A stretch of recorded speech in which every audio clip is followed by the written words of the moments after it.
अस्सलामुअलैकुम। Zoom point में खुशामदीद। मैं हूँ लुकमान कियाज़ई। दोस्तों, बिलउमूम जाफ़राबाद में और बिलख़ुसूस पूरे बलूचिस्तान में एक तबक़ाती जंग हमेशा रही है। एक ऊपर का तबका है, एक दरमियाना और एक है बिल्कुल लोअर तबका। उस नीचे वाले तबके को हमेशा ही ऊपर वाले तबके कुचलते आ रहे हैं।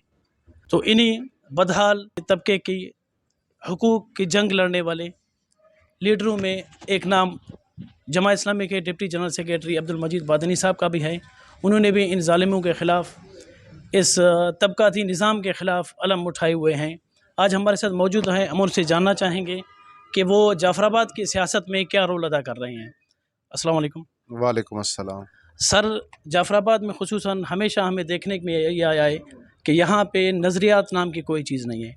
सियासत तो होती है, लेकिन सियासत ठप्पा मारी की सियासत होती है। तो इस कल्चर को आप चेंज करने में क्या किरदार अदा कर रहे हैं और आपका मंशूर क्या है कि इस कल्चर को कैसे चेंज करेंगे? क्योंकि यहाँ पे हमारे यहाँ वर्कर बिल्कुल नहीं है, वोटर हैं यहाँ पर। सिर्फ इलेक्शन वाले दिन जाके वोट कास्ट करते हैं, उनको पता भी नहीं कि सियासत क्या चीज़ होती है। तो इस माहौल को आप कैसे चेंज करेंगे ताकि हमारे यूथ में, नौजवानों में सियासी दिमाग और सियासी एक अमल बेदार हो? हमारे भाई इस इलाके में जाफराबाद में एक सियासी घराना है, जागीरदारों का कब्जा है जाफराबाद पे। ये पाकिस्तान बनने से पहले भी यही लोग थे और पाकिस्तान बन जाने के बाद 75 सालों से यही लोग काबिज हैं इस सियासत पर भी, इस पूरे इलाके पर, और इसके पूरे निज़ाम को यही कंट्रोल करते हैं। तो इसके बदलने के लिए जब तक आवाम में शऊर नहीं आएगा, नौजवानों में ख़ास कर जब तक शऊर नहीं आएगा, तब तक ये कुछ नहीं बदलने वाला। और मुझे अल्लाह पर यकीन है, मुझे उम्मीद है इंशाअल्लाह अज़ीम कि अब नौजवान ख्वाब से बेदार हुए हैं। वो जानते हैं कि हमारे हकूक़ मारे जा रहे हैं, ये वसाइल हमारे हैं, इनको लूटा जा रहा है। देखो, आज मेरा नौजवान बेरोज़गार है, परेशान हाल है, महंगाई का तूफ़ान है, और मेरा किसान, मेरा हारी परेशान है, मेरा मज़दूर परेशान है। एक घी का किलो 400 रुपए का है मेरे भाई।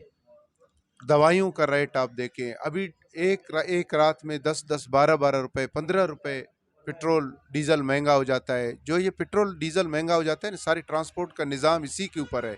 तो इसके साथ ऐसे समझो हर चीज़ महंगी हो गई। ये जो हमारे वज़ीर आज़म साहब रात को सोते हैं, सुबह उठते ही बोलते हैं 12 रुपए पेट्रोल महंगा हो गया, तो आप यकीन जानिए भाई, इसका सारा असर आम गरीब तबके पर पड़ता है। देखो, इन चोरों के लिए, ये लुटेरों, इन लोगों ने आवाम को इतना लूटा है, ये सब अरबपति हैं।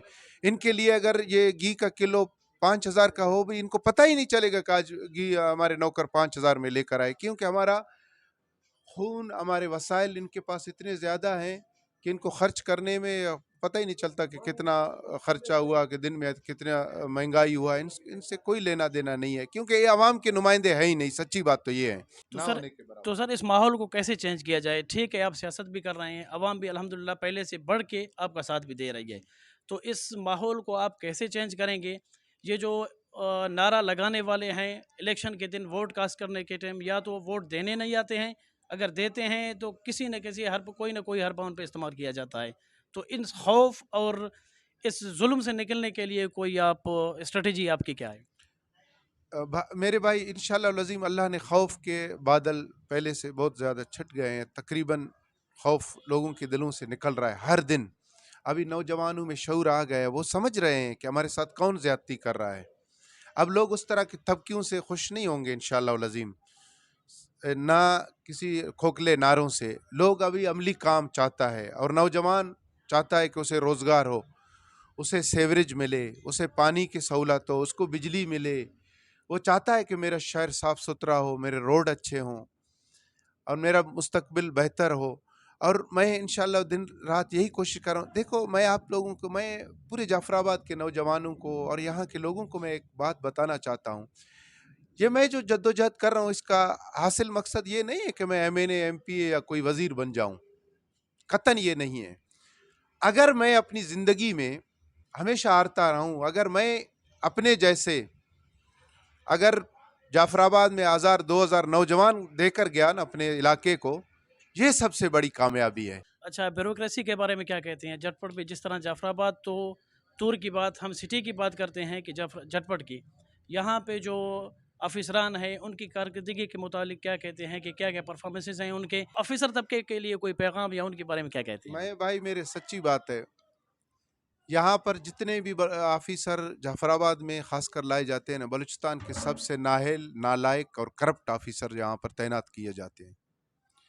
ये यहाँ पर ऑफिसर नहीं होते हैं, ये बोतारों के मुंशी हैं, ये उनके नौकर है, अवाम के नौकर नहीं। अवाम से तो ये बात करना पसंद नहीं करते, मिलना नहीं पसंद करते हैं, उनसे तो इनको चिढ़ आती है।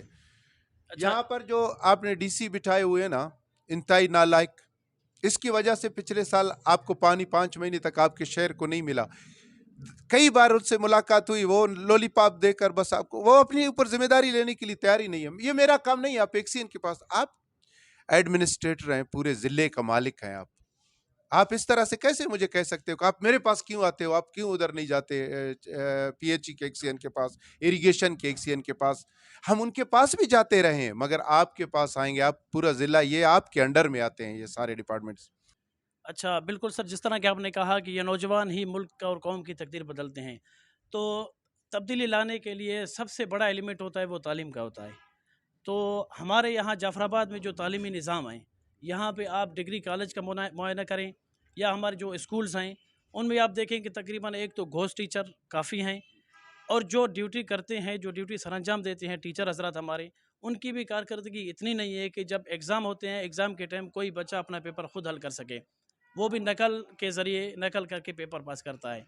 जब तालीम ही कम होगा हमारे इलाके में, तालीम का ये कल्चर हमारा होगा, तो उससे तब्दीली तो मैं समझता हूँ कि काफ़ी मुश्किल होगा।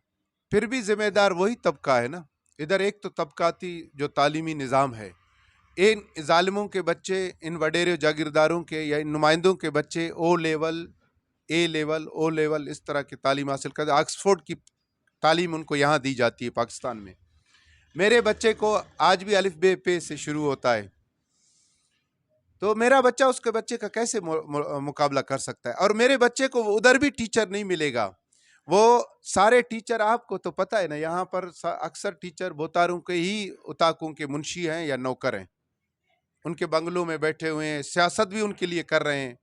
टीचर है, गवर्नमेंट तनख्वाह लेते अवाम के टैक्स से, खिदमत, मुंशीगिरी और सियासत बोतारों के लिए करते हैं। कोई पुरसान हाल नहीं है। मैं कहता हूँ देखो, वो नहीं चाहते कि हमारे बच्चे पढ़े, अगर वो चाहते तो यहाँ आपके यूनिवर्सिटी देते। वजीर आजम से बड़ा पोस्ट तो नहीं है ना, वजीर आजम बने, वजीर आला 3 दफ़ा बने, अब भी मिनिस्ट्री में हैं। जब से हम मतलब ये मार्शल आर्ट्स के दौर में भी मिनिस्ट्रियों में है, जमहूरी दौर में भी, मतलब इनका वो फार्मूला है, जैंदा घोड़ा सर बोता रूंदे भर। Thank you sir. अच्छा, अगर आप मुंतखब होते हैं जाफराबाद से, तो आपकी क्या स्ट्रेटजी होगी जाफराबाद की डेवलपमेंट के लिए, जाफराबाद की एजुकेशन, हेल्थ वगैरह जितने मसाइल हैं उनके लिए आपकी क्या क्या स्ट्रेटजीज़ हैं? अल्लाह ताला ने हमें मौका दिया, इस जाफराबाद के अवाम ने हम पर भरोसा किया। हम इंशाअल्लाह अज़ीम सबसे पहले पानी का मसला हल करेंगे, सिटी का भी और ज़मींदारों का। ख़ास कर हमारा ये ज़रई इलाका है, हम टेल पर हैं और हमारे ज़मींदार बड़े मुश्किलात से, हमारे हारी बड़े मुश्किलात से दो चार हैं।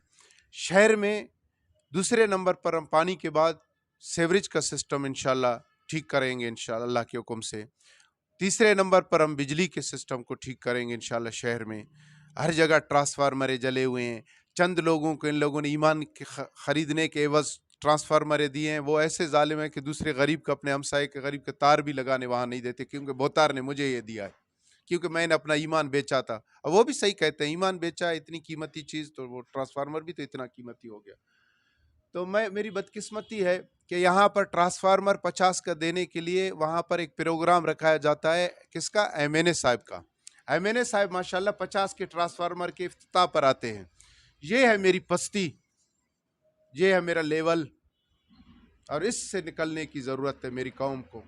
इंशाअल्लाह अज़ीम मैं जाफराबाद के लोगों से वादा करता हूँ कि अल्लाह ने हमें मौका दिया, ये लाखों का, करोड़ों का मैं बात नहीं करता हूँ, अगर 1 रुपए की भी करप्शन, 1 रुपए की कमीशन, 1 रुपए का कोई फ़ायदा अपनी ज़ात के लिए, अपनी औलाद के लिए, अपने ख़ानदान के लिए महसूस भी हो ना, मैं आज बैठकर यहाँ कुछ लोगों को चोर कहता हूँ, तो नौजवानों में ईमानी गैरत हो तो मेरे गिरबान में पकड़ कर मुझे टी चौक पर घसीटे। Thank you sir, wish you all the best. Thank you sir.